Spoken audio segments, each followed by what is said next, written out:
You're such an idiot. Can't you handle this more efficiently? It's infuriating just to watch you. The harassment from my sister-in-law, Michelle, escalated day by day, even starting to interfere with my work from home. But I didn't let it break me because there was a job I desperately wanted to complete. My name is Amanda Smith, 29 years old, working as a contract employee for a certain company. I live modestly with my dad, who takes over the household chores to relieve my busy schedule. He races through life without a break, raising me on his own. Gradually, I wanted to ease his burden a bit. When I was still in elementary school, my dad placed his large hand on my head and said, "You don't have to try so hard with the housework. Use your time as you like. That makes me happier." Dad was always kind and generous, no matter how tired he was. Secretly, I wished for his happiness. I hoped Dad would find great happiness someday. This small wish came true a few years ago when Dad's new wife, Barbara, entered our lives. Barbara, with her daughter Michelle, moved into the house where Dad and I lived. Barbara was honest and kind-hearted, a wonderful woman. In contrast, her daughter Michelle was prideful and cunning. It didn't take long for Michelle, initially quiet and reserved, to show her true colors. One day, as usual, I prepared lunch for Dad and sent him off to work. Barbara was away on a business trip since yesterday, and Michelle, a college student, should have had lectures today. I decided to prepare her lunch before she woke up. Even with 4 in the family, I still managed all the household chores. Working from home gave me some flexibility, and I didn't mind cleaning or cooking. It was a nice break from work, refreshing my mind. Barbara, now my stepmother, often said she felt bad having me do everything, but I assured her I enjoyed it. By the time I set breakfast for Michelle and me on the table, I heard her coming down the stairs, groggy. Michelle entered the living room, and I greeted her, "Good morning. Breakfast is ready. Your lunch is on the table too. Feel free to take it." Michelle paused and said, "I'm not going to college today." "Ha, but your calendar said you had lectures. They were rescheduled later." I updated the calendar. "Didn't you see it?" Sorry, haven't checked yet." In our house, where lifestyles greatly differ, we decided to write down schedules on a shared calendar. I'm still not used to this new habit, and sometimes I forget to check. Michelle sighed heavily and muttered, "You're really clumsy," before returning to her room. I didn't take her words too seriously, assuming she was just cranky from waking up. 2 weeks passed since then. After days of relentless rain, it finally cleared up on a sunny Saturday morning. Feeling refreshed, I was hanging laundry when I sensed Michelle, who had slept in, getting up. But something was off. She rushed from the bathroom to the upstairs, then hurried back down, looking around the living room. "Hey, where's my skirt?" Michelle's demanding tone was suddenly directed at me. "If you mean the one in the laundry basket yesterday, I'm about to hang it." "No, the one I asked you to wash separately 2 days ago. I told you at dinner, remember?" "Oh, that one. It had a small tear, so I decided to mend it before washing separately. I finished mending it last night, and it's in the washer now." "What? Didn't you listen to me? I said I needed it washed early because I'm wearing it today. Are you even listening?" I was at a loss for words. Indeed, she had asked to wash that long skirt separately, but I wasn't informed she needed it today. I recalled our conversation from 2 nights ago. "I want to wear it next Saturday, so please wash it by then." "Next Saturday is in next week." Yeah, don't make me repeat myself." Michelle ended the conversation abruptly, playing with her phone. That's when the misunderstanding occurred, and it was Michelle who hadn't listened properly. Though I had no reason to be blamed, I didn't want to argue and said, "Sorry, I misunderstood the date." But Michelle, standing before me, glared with a disdainful look. "Think an apology solves everything. This is why I hate dumb people. Having a high school graduate sister is just unbearable. Can't even manage household stuff properly." Michelle attends an elite university known nationwide. Our worlds are different, yet I had hoped we'd get along now that we're family. "Just to be clear, I never thought of you as family from the start," Michelle said mockingly with a disturbing smile. Seeing that expression, I realized our differences might be harder to bridge than I thought. Since that day, I felt an eerie chill. Michelle's disdain towards me became more apparent in her actions. When I worked from home, loud music blared from Michelle's room, not just disrupting my work but loud enough to be a nuisance to the neighbors. "Could you lower the volume a bit? The neighbors might complain," I asked timidly. "What? Don't boss me around." I'm annoyed by the typing sounds from your room, she retorted, slamming the door in my face. On another occasion, Michelle brought friends home and loudly declared, "Isn't it embarrassing having the high school graduate sister who can't even get a decent job? I wish she'd move out soon." One of her friends, leaving jokingly, said to my door, "Sorry for disturbing. Michelle feels sorry for you, so please move out soon, okay?" Her friends laughed as they passed my room.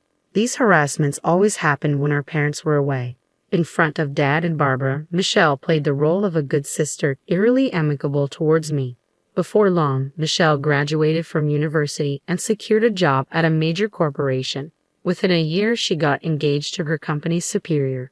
By then, I had moved out to live alone, freeing myself from daily harassments and gradually regaining a peaceful life. One day, an invitation to Michelle's wedding arrived. The ceremony was to be held overseas. Sighing, I placed the invitation on a nearby table. About 3 months later, I boarded a plane from Los Angeles International Airport to France. Since moving out, I had become distant from my family. I was worried about Dad, but Barbara was with him. Without me in that house, Michelle wouldn't cause trouble to preserve Dad's happiness. I want to avoid family conflicts, so it was better to keep my distance from Michelle and minimize visits to my family home. To Dad and Barbara, I explained that I moved out to focus on my career. Despite the suddenness, they respected my decision, telling me, "Don't worry about home. Just do what you think is right. Yes, you should pursue what you want. It's a once-in-a-lifetime chance," they said with a smile. It's true that Michelle's actions affected my work, but that wasn't the only reason I left. I felt it was time to confront my own life and take a new step. On the night before Michelle's wedding, in my hotel room, as I checked the dress and belongings for the next day, my phone rang. Michelle's name appeared on the screen, and a bad feeling washed over me. Hesitantly, I answered the phone. It was Michelle's voice after several months. "Hey, long time no see. Where are you right now?" she asked. "I'm in a hotel in Paris," I replied. There was a brief pause in the conversation, then laughter erupted from the other end. "Really went, huh? Are you stupid? How crazy can you be?" she mocked. "What do you mean, the overseas wedding was a lie?" "Fooled you as expected. I'll send the real invitation later, okay? By the way, if you don't show up, I'll ruin something very dear to you," she threatened. The call ended there, and I sat weakly on the bed. Michelle had played a cruel trick on me, and she might be planning another scheme. Additionally, Michelle said, moreover, she threatened to ruin what's most important to me if I didn't attend. Such an act could harm not just me but Dad and Barbara as well. Michelle could easily do something like that. The peace I had regained seemed to crumble in my mind. As long as Michelle and I are family, the situation will continue. I have no choice but to meekly follow Michelle's actions always. Then my thoughts abruptly stopped. Why did I leave home? Wasn't it to fully pursue what I wanted? I haven't achieved anything yet. Instead of feeling weak, I should work to change the situation. Even someone like me can find a way to stand up to Michelle. I rose from the bed and reached for the curtains by the window. Outside, the Parisian night unfolded. Life is strange sometimes. When wandering in the dark, the path forward is illuminated and becomes clear. This was one of those moments. I closed the curtains, turned off the light, and slid into bed. The earlier anxiety had vanished, replaced by a soothing drowsiness. I closed my eyes slowly. Eventually, I spent about a week in France, taking the opportunity to enjoy sightseeing before returning home recharged. I returned to the US and threw myself into work, forgetting to eat and sleep. I spent days glued to my computer, my mind running at full speed, devouring documents and typing furiously. After 2 months of this lifestyle, I visited a specific place. Walking down the main street in front of the station, I entered one of the buildings. Exiting the elevator on the 3rd floor, I knocked on the first door down the hall. A soft female voice invited me in from inside. In my tote bag was a thick file. At home, inside was a large amount of copy paper that I had printed out. I intended to hand these to someone. As I touched the doorknob, a wave of nervousness made my fingers tremble. It's okay. I've done everything I could. Now it was up to fate. I calmed myself down and quietly stepped into the room on the day of Michelle's wedding. I had called the venue to inform them of my absence. Michelle probably thought I underestimated her, that high school graduate fool. Prideful Michelle, always needing to feel superior. But now, I understood Michelle lacked something vital, something I possessed, but she did not. A knock on the dressing room door and a man peeked in. "Excuse me, it's almost time. Are you ready?" "Yes, I'm ready. I'll be right out," I replied. I picked up a Western book from beside me and left the room. At the same time, Michelle's wedding reception was underway. Stephen, her husband, was the son of a corporate president. Among the guests were some notable figures, and Michelle was inwardly proud. While everyone enjoyed the grand food and friends' performances, a man discreetly approached Stephen. After whispering something, Stephen said to Michelle, "Amanda isn't coming today. She appeared on TV. Did you know?" Michelle was taken aback, clueless. Looking towards the guests, she noticed some commotion among Stephen's invitees. It was also streamed online. Seems to be quite a topic. A colleague from Michelle's company nearby was heard speaking on her phone. "I've read this book too. Just released last month, and already going for a reprint. It's a foreign sci-fi novel. The author passed away long ago, but it turns out it's written by a globally renowned scientist," someone started saying. Online, another colleague at the same table mentioned, "That's the one that's been trending on social media recently, right? It's got futuristic predictive scenes, and a friend told me it's interesting." A translator named Amanda Smith. "She was on a show today." Now, Amanda Smith, isn't that Michelle's sister-in-law's name? Hearing this, Michelle immediately opened her mobile phone.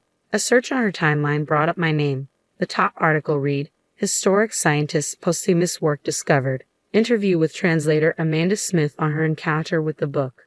The wedding venue was already buzzing with this news. Amid the commotion, the ceremony soon concluded. After changing in the dressing room, Michelle stepped into the hallway to see her parents and Stephen, along with Stephen's parents, in a tense atmosphere. Such an embarrassment, being the subject of harassment. "We were clueless, and now we don't even know how to respond to inquiries from acquaintances," said Daniel, Stephen's father and the head of a major corporation, in a stern tone. I've dined with Michelle numerous times, but she never once mentioned her sister-in-law Amanda. "Are they on bad terms?" "You know, I value family bonds. I was lenient because Stephen seems smitten, but I hear some women at the company don't think highly of Michelle. Do you think I know nothing?" Finally, Daniel added, "You better make this right. Call Amanda immediately. Arrange for me to meet her directly. If you can't reach Amanda, consider this marriage null and void." Doing away with a marriage was easy for someone like Daniel. If the marriage were called off after such a grand ceremony, it would severely tarnish Michelle's reputation. She'd be too embarrassed to face her colleagues, and her friends would surely ridicule her. Michelle, pale-faced, frantically pulled out her mobile phone. First call, second call, only the hollow ring. Fifth call, the automated voice responded, "The number you're trying to reach is not answering." "Maybe she's blocked you," her father suggested. "No way. Amanda must just be busy," Michelle defended. Skipping a day on the wedding itself is not normal, unless there's an accident or illness, especially for family. I don't want to invite more trouble into my home. A woman like you, prone to problems, is clearly not suitable for our family, Daniel concluded. "But the ceremony is already over, Stephen. Don't just stand there. Say something." Michelle looked at Stephen with her characteristic pleading eyes. But Stephen turned away, refusing to look at her. At that moment, Michelle realized something. Her parents, standing behind her, were silent, just observing.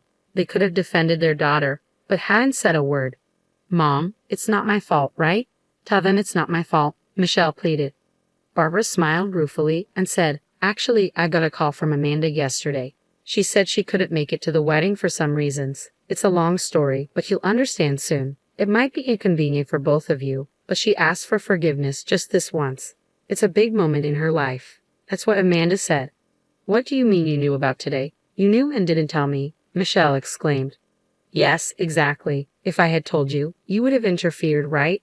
After all the trouble you've caused. Amanda, you never learn. Really, you're impossible."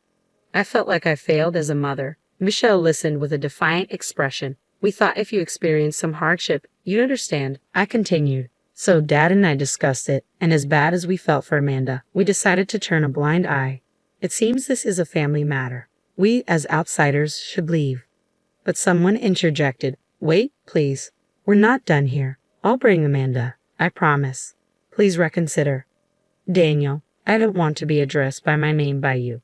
Do you want to anger me further?" I warned. Even Michelle fell silent under Daniel's stern gaze. This time, she had picked the wrong battle. She watched, dismayed. as Stephen and his parents walked away, tasting her biggest defeat. Finally realizing her emptiness after successfully appearing on the TV show, I was dining with an acquaintance at a French dinner at a luxurious hotel. Across from me sat Pamela, a dignified, calm elderly lady. I chose this place to celebrate. I wonder if a more casual setting would have been better, I admitted nervously. No, I'm really grateful. It's my first time dining somewhere like this, so I'm a bit nervous, Pamela replied. I like your honesty. Just be yourself. I don't like formalities either. Enjoy the meal to the fullest. Pamela's titles included French literature researcher, translator, and translation school lecturer. She was also my mentor. I once found an old Western book among Mom's belongings. Dad said its origin was unknown. It appeared to be a novel written in French, with notes throughout indicating Mom had read it repeatedly. I remembered how Mom hummed foreign songs while cooking or doing laundry. They happened before I could remember clearly. Could those lyrics have been in French? I started reading the book bit by bit, translating with a dictionary, and got absorbed in its world. I became enchanted with the French language. I devoured French books and translated my favorites. I was so engrossed that I lost track of time. After becoming a working adult, I started attending translation school during nights and weekends. One of my teachers, impressed by my language skills, introduced me to translation work. I was delighted to take it on, especially since it could be done from home. Around the same time, Dad decided to remarry. Even with the increased family size, my work wasn't affected, except for the issues with Michelle. I was surprised when you handed me a thick manuscript. Your translation skills were professional level, and the novel had a unique worldview. I had been translating for years, but I was never quite satisfied with my work. It took a long time, but completing it helped me grow mentally.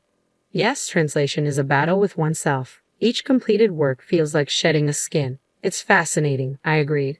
Pamela smiled warmly upon hearing my words. It's a blessing to have something you want to pursue passionately in life.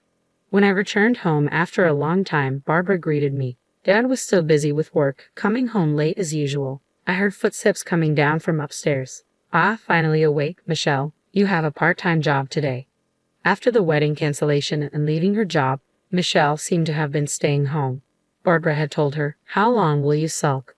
Do you want to live miserably like this forever? If you don't want to start over, you better leave this house." Worried about being kicked out, Michelle reluctantly started looking for part-time work and settled on a grocery store clerk position. As Michelle passed by the living room, she glanced at me awkwardly and hurried out the door. "Amanda, you're going overseas for work, right? You said something about a potential contract with a new author," Barbara said. "Yes, it looks like it's going to be finalized, but they want to meet in person," I replied. "That's great. I'm relieved to hear your translation work is going well. Take care, and I'm looking forward to the souvenirs." Barbara's innocent smile made me smile too. Continuing to do what I love is enough for me. I thought it was that simple. My ability to become a translator was because I maintained a pure heart. It's a gift from Mom in heaven, a talent to enjoy life to the fullest. On my way back from my parents' house, I passed by a dogwood tree. Stopping to look, I saw many buds waiting to bloom. Surely, I'm just getting started too. Bloom one flower at a time. I'll continue on my path as the gentle spring breeze blew. I started walking again.